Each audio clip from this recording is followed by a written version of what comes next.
जो कहानी मैं भी आपके साथ शेयर करने वाला हूँ इसका मैं आपको रियल प्रूफ भी दूंगा, क्योंकि ये कोई मनगढ़ंत कहानी नहीं है। फतेहपुर का रहने वाला 28 साल का विजय काम की तलाश में मुंबई जाता है और मुंबई में इसे कैब चलाने का काम मिलता है। तभी एक रात विजय के साथ कुछ ऐसी भयानक घटना घटती है जिसके बाद से विजय रात को कैब चलाना ही छोड़ देता है। वीडियो को स्टार्ट करने से पहले मैं आपसे रिक्वेस्ट करूंगा कि आप हेडफोन जरूर लगा लें, क्योंकि तभी आपको एक बेहतरीन एक्सपीरियंस मिलेगा। और हाँ, अगर अभी तक आपने चैनल को सब्सक्राइब नहीं किया है तो वीडियो को लाइक करके चैनल को भी सब्सक्राइब कर लो। तो चलो वीडियो को स्टार्ट करते हैं। उत्तर प्रदेश के फतेहपुर में रहने वाला 28 साल का विजय, जो कि पेशे से एक ड्राइवर है, आज से करीब 6-7 साल पहले विजय काम की तलाश में अपने दोस्त के बुलाने पर मुंबई जाता है, क्योंकि फतेहपुर में उसको ज़्यादा काम धंधा मिल नहीं रहा था। विजय अपने दोस्त संतोष के बुलाने पर मुंबई गया था। संतोष काफ़ी सालों से मुंबई में कैब ड्राइवर का काम कर रहा था और उसने विजय को भी कैब ड्राइवर के काम के लिए ही मुंबई बुलाया था। अब विजय मुंबई पहुंचता है और संतोष उसे कैब ड्राइवर के काम में लगवा देता है। कुछ दिन तक सब कुछ ठीक ठाक चल रहा था और विजय भी मुंबई आकर काफ़ी खुश था, क्योंकि वो यहाँ पर काफ़ी अच्छा पैसा कमा रहा था। एक रात करीब 12:30 बजे के आसपास विजय एक सवारी को छोड़कर आ रहा था। तभी सिगरेट पीने के लिए वो एक टपरी पर रुकता है। अभी उसे कुछ टाइम ही हुआ था कि तभी कुछ ही मिनट बाद उसके फोन में एक न्यू राइड की पिंग आती है। तभी विजय अपना फोन निकालता है और देखता है कि इस राइड का पिकअप लोकेशन था मुकेश मिल्स। विजय काफ़ी ज़्यादा थका हुआ था और वो इस राइड को एक्सेप्ट करना नहीं चाहता था, लेकिन उसने जब drop location Marve mud road का देखा और क्योंकि उसे इस राइड के काफ़ी अच्छे पैसे मिल रहे थे, इसलिए उसने इस राइड को एक्सेप्ट कर लिया। राइड एक्सेप्ट करने के बाद विजय गाड़ी लेकर मुकेश मिल्स के गेट के पास पहुंचता है और वो देखता है कि गेट के पास एक औरत खड़ी है। विजय उसके पास अपनी गाड़ी रोक देता है। तभी वो औरत उसकी गाड़ी में बैठ जाती है बिना कुछ उससे बात किए।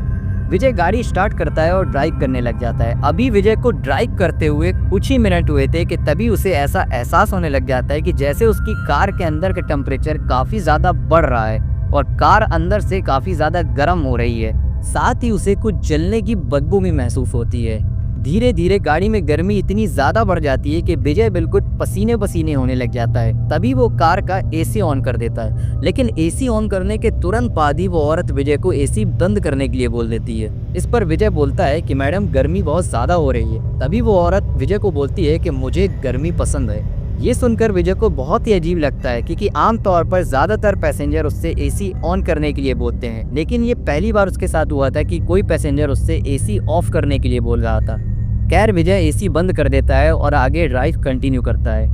कुछ किलोमीटर गाड़ी चलाने के बाद विजय नोटिस करता है कि गाड़ी का टेम्परेचर लगातार बढ़ता जा रहा है। गाड़ी बहुत ही ज़्यादा गर्म महसूस हो रही है और जलने की बदबू भी साथ ही साथ बढ़ती जा रही है। अभी विजय ये सब सोच ही रहा होता है कि तभी वो मिरर में देखता है कि वो औरत चुपचाप गाड़ी पर बैठी हुई है और उसके चेहरे पर कोई भी एक्सप्रेशन नहीं है और वो लगातार विजय को घूरे जा रही है। अभी विजय ये सब सोच ही रहा होता है कि तभी वो मिरर में देखता है कि वो औरत बिल्कुल चुपचाप बैठी है, उसके चेहरे पर कोई भी एक्सप्रेशन नहीं है और वो लगातार विजय को घूरे जा रही है।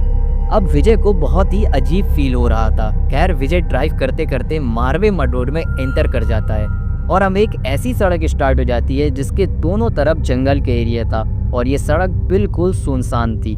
तभी अचानक से विजय की गाड़ी से कुछ टकराता है और एक शोर की आवाज़ आती है। विजय घबरा जाता है और गाड़ी से उतरता है और देखता है कि वहाँ कुछ भी नहीं है, लेकिन तभी उसकी नज़र गाड़ी के टायर्स पर पड़ती है और वो देखता है कि उसकी गाड़ी के टायर्स पर काफ़ी सारा खून लगा हुआ है। विजय ये देखकर काफ़ी घबरा जाता है और इधर उधर चेक करता है कि आखिर उसकी गाड़ी से क्या टकराया है, लेकिन उसे वहाँ कुछ भी नहीं दिखता। अब विजय परेशान होकर जैसे ही गाड़ी के अंदर बैठता है, उसकी नज़र बैक सीट पर पड़ती है और वो देखता है कि वो औरत कार से गायब है और कार की बैक सीट जहां पर वो औरत बैठी हुई थी, वहां की सीट काफ़ी ज़्यादा जली हुई है। ये देखकर विजय बहुत ही ज़्यादा घबरा जाता है। तभी वो कार से उतरता है और उस औरत को इधर उधर ढूंढने लग जाता है, लेकिन वो औरत उसे कहीं पर भी नहीं दिखती। विजय अब काफ़ी ज़्यादा परेशान हो जाता है कि आखिर वो औरत गई कहाँ। कुछ मिनट वहां खड़े रहने के बाद विजय दोबारा कार में बैठता है और जैसे ही कार स्टार्ट करता है, वो अपने साइड वाले मिरर में क्या देखता है कि वही औरत उसकी कार के पीछे कुछ दूरी पर खड़ी हुई है। उसका फेस ऐसा लग रहा है मानो कई जगह से जल गया हो और वो विजय को लगातार ढूंढे जा रही है। ये देखकर विजय की हालत खराब हो जाती है और विजय फुल स्पीड में गाड़ी भगाता है। 3-4 किलोमीटर गुजरने के बाद वो औरत उसी सुनसान सड़क के किनारे विजय को दोबारा नजर आती है और उसे गाड़ी रोकने का इशारा करती है। ये देखकर विजय अब बुरी तरह से घबरा जाता है और पसीने पसीने हो जाता है। विजय को अब समझ नहीं आ रहा था कि आखिर उसके साथ वो क्या रहा है। विजय जैसे तैसे उस रोड को पार करता है और एक पेट्रोल पंप के पास गाड़ी को रोकता है। वो उस पेट्रोल पंप के वॉशरूम में जाकर अपना मुंह धोता है और अभी भी उसे ये समझ नहीं आ रहा था कि उसके साथ आखिर हुआ क्या है। तभी इतने में ही पेट्रोल पंप का एक कर्मचारी विजय के पास आता है और उससे बोलता है कि तुम 15-20 मिनट से वॉशरूम में खड़े हो और तुम्हारी सवारी गाड़ी में बैठी तुम्हारा इंतजार कर रही है। ये सुनकर विजय के मानो होश ही हो जाते हैं, क्योंकि विजय तो बिल्कुल अकेला कार लेकर आया था। विजय डरते डरते उस कर्मचारी के साथ बाहर जाता है और देखता है कि उसकी कार में कोई भी नहीं है। तभी वो कर्मचारी विजय से बोलता है कि वो औरत बहुत देर से तुम्हारा वेट कर रही थी, शायद वो दूसरी कैब लेकर चली गई होगी। इतना सब हो जाने के बाद अब विजय की इतनी हिम्मत नहीं हो रही थी कि वो कार लेकर अपने घर चला जाओ। विजय उसी पेट्रोल पंप में खड़े होकर अपने दोस्त संतोष को कॉल करता है, उसी संतोष को जिसने विजय को मुंबई बुलाया था और जिसके साथ वो रह रहा था। संतोष पेट्रोल पंप आता है और देखता है कि विजय बुरी तरह घबराया हुआ है। तभी विजय संतोष को पूरी घटना बताता है। संतोष को पहले विजय की बातों में बिल्कुल भी भरोसा नहीं हो रहा था। उसे लग रहा था कि इसने शायद पी रखी है। इस पर विजय संतोष को उस राइड की हिस्ट्री दिखाने के लिए अपना फोन निकालता है, पर जैसे ही वो अपने फोन में चेक करता है वो देखता है कि उसके फोन में उस राइड की कोई भी हिस्ट्री है ही नहीं।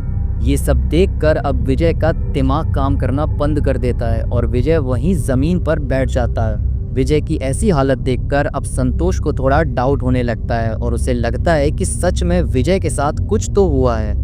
संतोष विजय को शांत कराता है और उससे पूरी बात पूछता है। जब विजय संतोष को बताता है कि उसे जो राइड मिली थी उसे किसी ने मुकेश मिल्स के पास से बुक किया था, तब संतोष को सब समझ आ जाता है, क्योंकि संतोष काफ़ी सालों से मुंबई में रह रहा था और मुकेश मिल्स के बारे में अच्छे से जानता था।